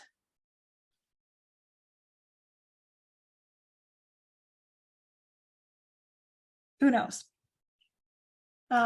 Yes, so Stephanie, good comment. The verticals and horizontals in the abstract version are informed by those in the other version. Yes, they are. That was actually, those major shapes as well, the division of the page, even though actually this format is horizontal and these other versions are vertical. And then I was thinking kind of very generally of that tree as I came down this way. I've been using, I should show you, I've been using Daniel Smith's watercolor stick. This is the lamp black, and every time I use it, I end up with black paint right to my elbow because I'm dipping it in water, I'm drawing it around, it's dissolving in my hands, but it's a lot of fun as well. Okay, anyone have, Stephanie, I'm going to take back hosting ability so that I can, if I can remember how to do that. Let's see here.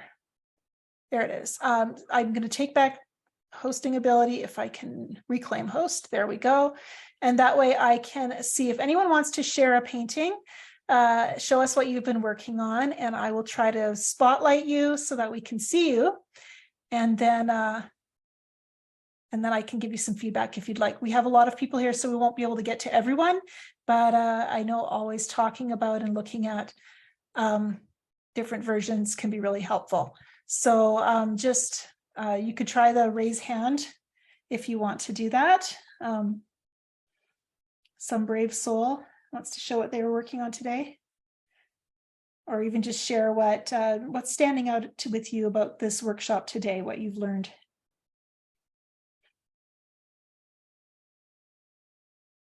Yeah, if there's a button at the bottom called reactions, and that can give me the ability to see. Oh, there, Jan, go ahead. So you can unmute yourself and I will spotlight you so everyone can see.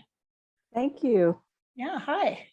I just want to say I took watercolor mastery in about spring 2019, and I'm just like, I am a happy painter today. I've been painting since then, and just the way I feel about it is just so different. I want to say thank you first. Oh, I'm so glad. Yeah, I'd like to run watercolor mastery again, maybe in later in the spring. So this is the second one we did, and I don't know why it's not. I have to come really close on my laptop. Okay. Yeah. Okay. Yeah. Lots of strong dark marks. Yeah. Look at the Sorry, texture. I can't show you the whole thing.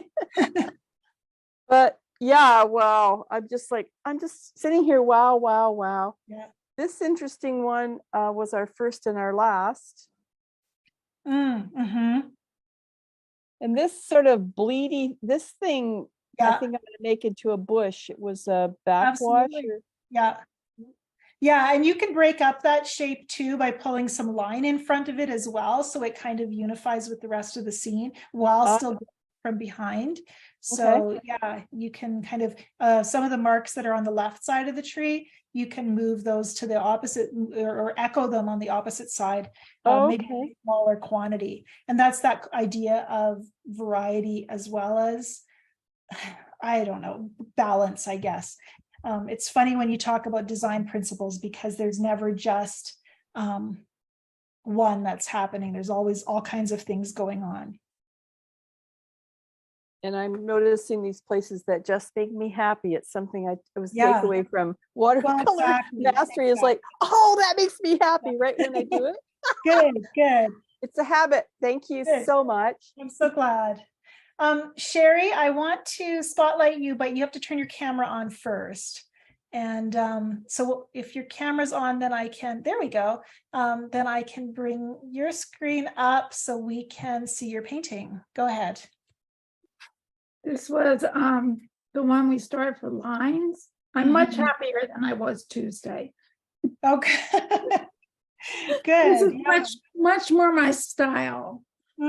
Yeah, it's, it's nice to know those foundational steps to walk through, but to be able to bring in line, and something that has been really valuable for me is not feeling like I have to wait till the end to put that mark making in.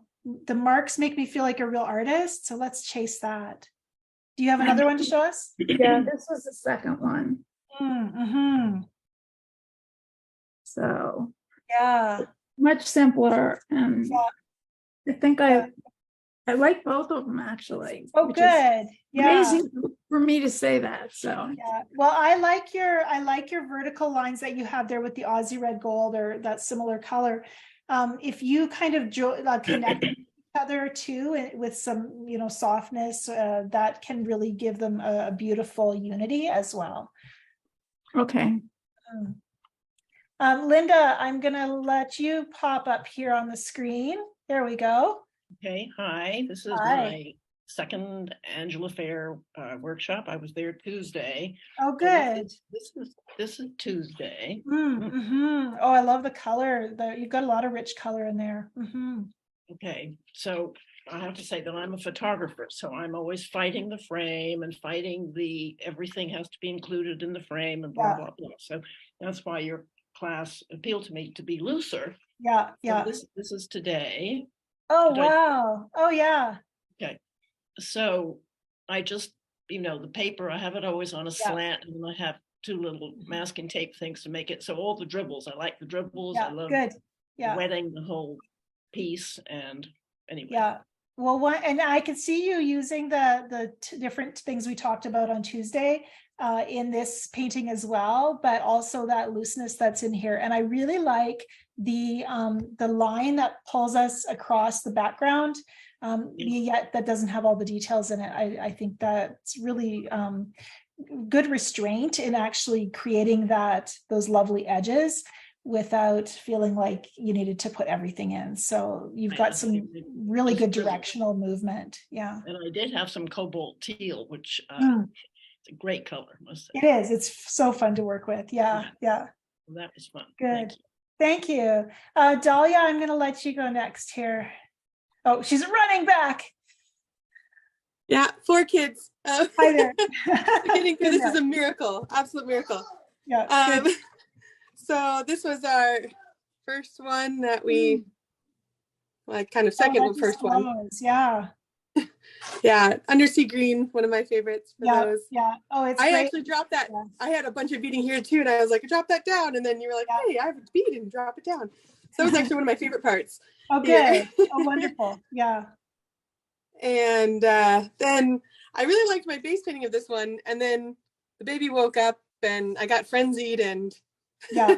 didn't have as much fun with it as I did with the other ones. So yeah, well, as a parent, you know the emotional roller coaster, the highs and lows, and we have that in art too. yeah. You can have a lot of fun with some mark making to just kind of bring in some depth there, I think. So some line and texture. Yeah, absolutely. Oh, thank you. Yeah, so okay, well, I think thank you for sharing your paintings with us. I know this is a lot, 2 hours, and it's a lot of information. I've had a lot of fun sharing this with you, and the roller coaster of painting and trying to just pull something together that also has some of your heart in it. And it is not an easy thing to do. We talk about painting looser because it has this freshness, allowing ourselves to let go of some detail and not to belabor different areas of the painting. And it sounds like it should be easier, but it's harder. It's a battle to figure out where to edit, how to get that, to bring those that emotional energy to your painting, those dynamic marks. But it's a really fun process when you give yourself permission to get playful with it, when you just are willing to try different things and not feel like any one painting is going to define you. One thing I wanted to mention is that of all the versions I've done, and I think I might have touched on it briefly, of all the versions I've done, the different ones that I've showed you, I refuse to say this one is the best one. I will not do that to my paintings. Each one has merits. Each one has taught me something. Yes, probably there might be one that I think this might be one that I would frame, or this one I would enter in this art show, or whatever it is. This one I think would be fun to try to sell, and so someone else could enjoy it in their home. But each painting has brought something to the table that has taught me something. And each one of these paintings has never existed before we painted it today. And the same for you. Your painting, you just birthed something new, maybe more than one new thing. And that is our privilege and our gift as artists. So yeah, we don't have to decide whether it's good or bad. We just get to recognize that it is adding to our process. Do watch for an email from me end of today or probably tomorrow, linking you up to the recording for this session. Once it's all processed and uploaded, I will let you know. Do also visit learn.angelafehr.com to access any course you have enrolled in. Will be there under the My Courses tab. You can sign in and watch the recording, download the notes for this lesson, and just savor everything we've covered today. I'm also pausable in the recording, so you can study or rewind different sections to really get the most impact from them. I will also be sending I was going to mention my books briefly, and I promised that. So we will do that as well. They're all here. And then I won't keep you too much over time. But I will also be sending an email with links to the different resources that I've mentioned today. So those will be available for you. Just briefly, back to work surface. The books that I really love when I think about mark making, when I think about simplifying and making these dynamic shapes and marks and painting with more expression, is The Spirit of the Brush by Sung Suk Hong Seton. Her Freedom Frees Me. So good, so good. Mark Taro Holmes is actually known as an urban sketcher, and he does a lot of plein air painting, but my favorite of his books are the Apocalypse Variations. He did 30 paintings in 30 days, and he actually designed little thumbnails. I'm trying to find where that is. He designed these thumbnails actually on an iPad, and then he used the thumbnails to inspire the paintings, and they're all very monochromatic, very meditative, but all about composition and just some freedom in design. And so this book, it's just a little self-published book that he created. And I believe it's available on his Amazon site, and it is in my Amazon shopping site, where I've got a bunch of products that are helpful to you. Okay, this one I don't have a link to. I just found it at a little store in Montreal. But I think just a reminder to keep your eyes peeled for cool stuff when you're out and about shopping at art supply stores. This is OK He Kim, or Kim OK Oki. I'm probably pronouncing it all wrong. The Beauty of Time and Space, and it's just a little gallery book of this artist.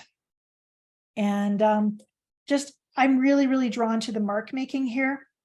If you really want freedom in mark making, I mean, I don't think all of these marks were made with a paintbrush. So give yourself the freedom to step away from the paintbrush and see what you end up with. Anne Blockley's book, her retrospective of her father's work, is an inspiration, and the story of his art career as well is really, really encouraging, because he was willing to break a lot of boundaries in watercolor and water media to create the art he makes. And actually, I should just turn to the pages that have little flags. His combination of sketches and paintings really show you his journey. And that's just texture. And he was not always understood.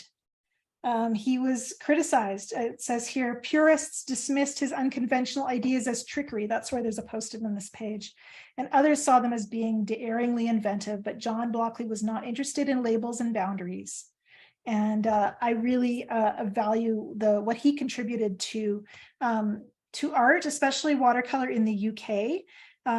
The stuff that you see coming out of the Royal Watercolor Society in the UK is very inventive and groundbreaking. We don't see as much diversity, I don't think, in North America. That's just me on my soapbox. And then this contemporary drawing book is another that's a lot of fun to just help expand your idea of what of mark making, first of all, because in drawing, of course, is a lot of mark making. This is a really good example. Here's, I don't even know why I have a post-it here, but beautiful design here in use of white space.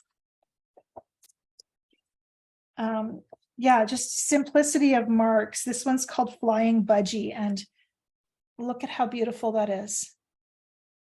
And that's a piece of maybe charcoal or Conte, which is Conte crayon. It's halfway in between charcoal and pencil. And so you're using the side of your drawing utensil, you're using the point of it and creating different line. And then again, beautiful mark making. And so that's something that to notice when you're looking at drawing books, especially. So I'm wishing Jan, happy birthday. Great to see people, not just me, buying presents for themselves. You know, we know what we like and we know what we want to do to grow. So thank you so much for being here. And yeah, this went pretty well for my second Zoom workshop. I do want to try to do these every month, and we'll just see how it goes. One thing I'm thinking about, and I'd love to hear your feedback, send me an email, or I might just run a little poll or something. If we took a little longer time, if we set 3 hours aside and took more breaks so that you could kind of catch up with painting, how beneficial would that be to you? So we'll talk about that as I plan our next workshop for March. So yeah, thanks for being here today. So great to see so many familiar faces and names popping up in the chat. And Anita, I see your hand. Did you have a question? Sorry, you're muted, so I'm not hearing you.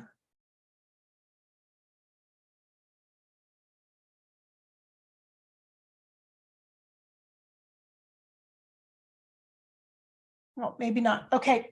Well, thank you, everyone. I value your presence here and your contribution to this idea of fearless freedom and watercolor. And yeah, I'll see you again in another workshop, I'm sure. Okay, bye for now.